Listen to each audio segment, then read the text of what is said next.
everyone. Thank you, Yeoman, for the awesome introduction. And yes, I'm only 15 minutes away from New York City. My name is Jen Birdie Park, and I'm one of the 12 core riders who will be riding, or have been riding, and will be riding for the 35 days from Seattle to San Diego.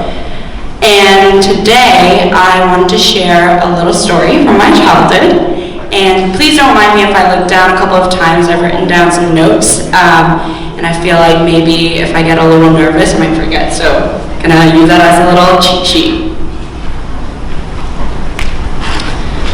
So I moved to the United States when I was 5, and my brother at the time was 7. And I don't really have a lot of memories from childhood, but I remember that he and I had a ritual. And this ritual was that we stayed home alone a lot. So, like many of you may have heard, the immigrant lifestyle requires that the parents work long hours, many days. So for my parents, my dad worked 7 days a week, 15-hour days. My mom worked 6 days a week and 12-hour days. So it was really rare for me to see my parents. And so even from the age of 5, I spent a lot of time alone at home. And I was so jealous of the kids who had their parents to return to after school, who made them PBJ sandwiches. And for me and my brother, we would run home right after school. And at that time, because we were so young, our teachers wouldn't let us go home without spotting our guardians or our parents in the crowd and saying, okay, there's your mom, like there's your dad, there's your aunt, okay, you can leave. So what I had to do was say, no, my mom and my dad, they're waiting for me at the corner of the street. So I just have to meet them over there. And then, so I would sprint over to the corner, meet my brother, and run home together. And I remember spending a lot of time with my brother in our one-bedroom apartment alone. And we had this ritual where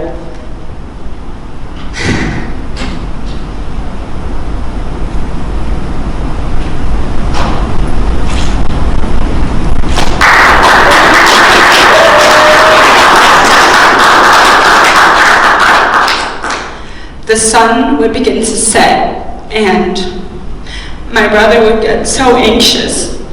And so my mom at that time was working at a nail salon, and so he would run to the home telephone and grab it, and the only number he had memorized at that time was the number of the nail salon that my mom worked at. And so he would call and say, hi, this is Anthony. I just want to speak to my mom. I just want to hear that she's okay. Is she doing all right? Will she be coming home today? And he would do this in intervals. So whether that be 5 minutes, every 10 minutes, he would feel so much anxiety in his heart and need to be assured that our mother was still alive.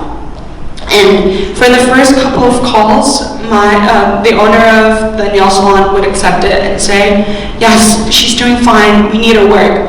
But after a while, his calls would interfere with the business, and so the owner would start to ignore his calls.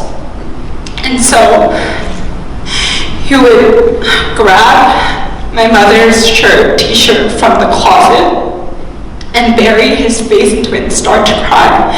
And when I looked on, he said, this is the only thing I have of Mom. This is the only thing that reminds me of her.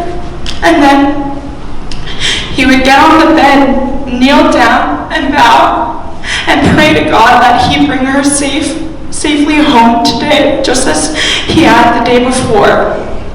And our ritual was that every single night, I would just look on as my brother did this.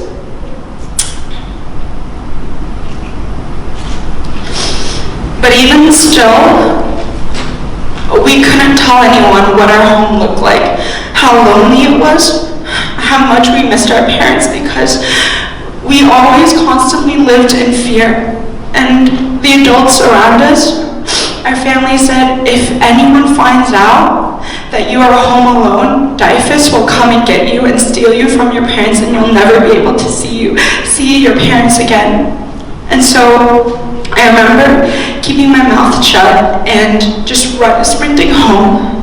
And at the time, the apartment that we lived with, it obviously wasn't the best. And so I remember a lot of drunken men sitting on each side of the porch, and me and my brother holding hands and being so afraid and sprinting into our home and locking our door. And I share this today because, as recent news has revealed, there is a lot of separation of young children, just like me when I was 5, just such young children being separated from their parents. And I want to say that even without this law enforcement, with ICE patrol, with border patrol doing this physical separation, act of separation, separation is such a real part of the immigrant family.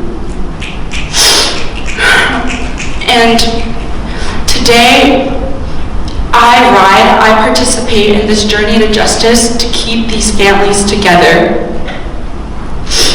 I, for some stroke of luck, have been lucky enough to be a DACA recipient and have tasted just a little bit of what citizenship looks like, whether that means I get to get my driver's license, I get a social security number, I get to work. But there are so many good people.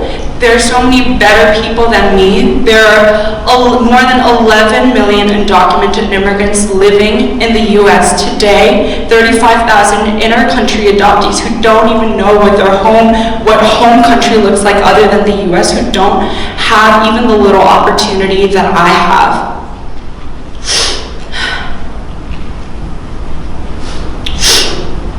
And I am writing today because I want citizenship for all of them, not because they have some rare talent that will bring some economic gain to the U.S., not because they are innocent children whose demon parents have brought them into this country without their own will, but merely and simply and most importantly because they are mothers and fathers, daughters, sons, children who want and who deserve to experience the simple joy of being and living as one family. And so thank you so much for listening to my story.